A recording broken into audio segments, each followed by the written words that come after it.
me some ice, skin me a peach and save the fuzz for my pillow.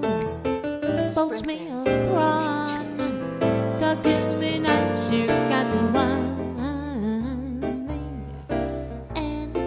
me. Anytime I'm getting hungry, peel me a grape.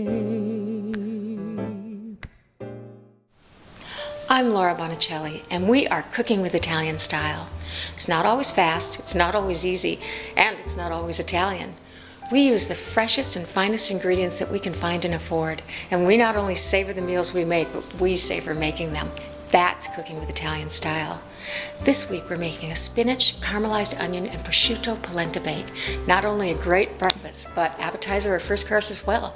Well then, let's get cooking. I grew up in Chisholm, a small town in northern Minnesota on the Iron Range. What was unique about Chisholm is it had a lot of Italian families, Eastern European families, and wonderful food. One of those foods is polenta. Now my dad liked polenta with just cheese on top of it, that was it. Kind of bland, but when I started traveling later in northern Italy, they used all kinds of wonderful things on top, like spinach, prosciutto, Asiago cheese, pine nuts, caramelized onions. So today we're going to make polenta with a sort of a fortified base using less liquid, so it forms almost a pizza-like crust for our toppings. So I'm going to start making my polenta right now. 2 cups of broth and 1 cup of milk to a boil. Ordinary ratio would be 4 to 1. 4 cups of liquid to 1 cup of polenta. And now you see I'm going to just start whisking this in really slowly. Whoops, I better cut my heat a little bit. Immediately wants to start to bubble up. Okay, I'm just going to keep whisking in the polenta. But we're using 3 cups of liquid this time because we want it to be a really thicker version of polenta because it's going to be a crust. Also, you can use all kinds of different liquids. Sometimes I make polenta with just water. Sometimes I use cream or half and half. This time I'm using broth and milk. And the reason you're whisking it in is this is the point where you prevent the lumps. So you want to keep using a whisk until it starts to thicken, and then you switch to a wooden spoon. This is getting thick enough now to switch to a wooden spoon. Oop, it's kind of popping all over the place. Turn the heat down a little bit. We're pretty much ready to go. Oh, it smells like my grandmother's house in here. I'm going to add a pinch of salt. We'll call that a 1/4 teaspoon.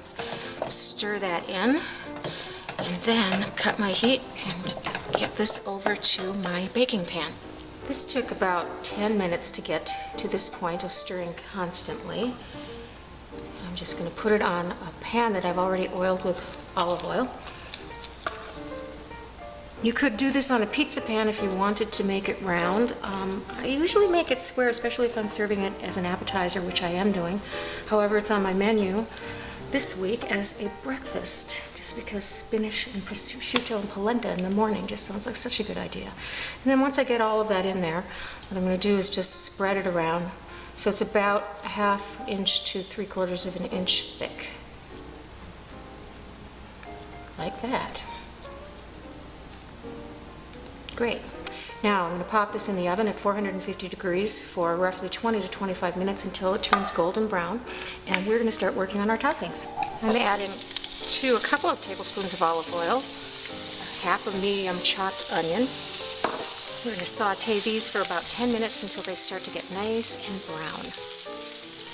They are a beautiful brown, so I'm just going to add about 1/2 teaspoon of sugar to them just to sweeten them up, and I'm going to take them out of the pan and add a little more oil and my spinach. So adding in my spinach, which is going to saute and wilt down. This is 1/2 pound of baby spinach that I bought pre-washed. This will take maybe 5 or 6 minutes to get where I want it to be, and then we'll put our pizza together. This actually only took about 3 or 4 minutes to get where I wanted it to be. See how nice and wilted it is, and the water's kind of cooked out of it. I'm adding some salt and pepper.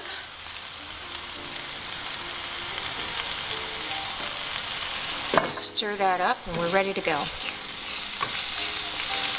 My polenta is out of the oven and nicely browned around the edges, and I'm just going to take about 1 cup of Asiago cheese and start my toppings.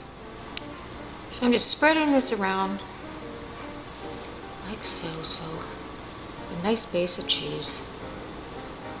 And then on top of that, putting my slightly sweet caramelized onions, excuse me.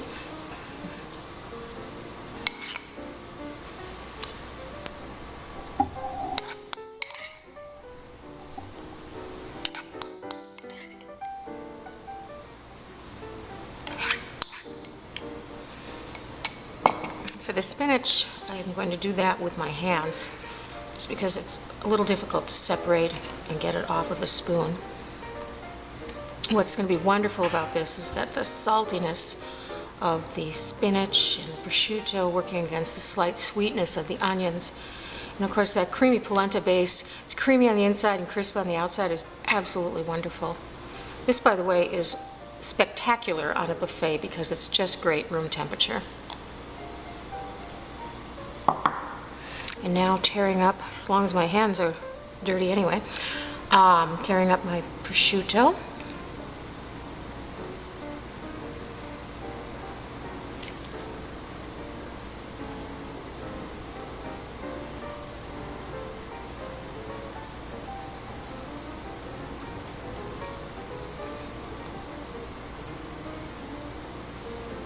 Then the rest of my cheese, this is about a half a cup here.